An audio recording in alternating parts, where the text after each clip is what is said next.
Sino ba ang pwedeng maging claimant ng funeral or burial benefit sa SSS?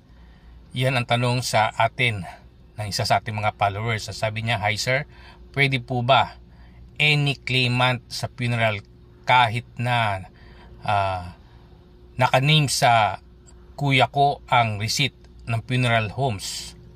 So sa policy po ng SSS, kung sino po ang nagbayad ng funeral services, siya po ang may karapatang mag-claim ng funeral or burial benefit sa SSS. And sa bagong ruling ngayon, ang pinapriority nila na makaklaim ay yung asawa o yung legitimate spouse. Kung hindi siya nagbayad, kung sino po ang nagbayad, kung nakapangalan, kung sa pangalan nakapangalan yan sa kuya mo, siya po ang pwedeng mag-claim ng funeral benefit sa SSS.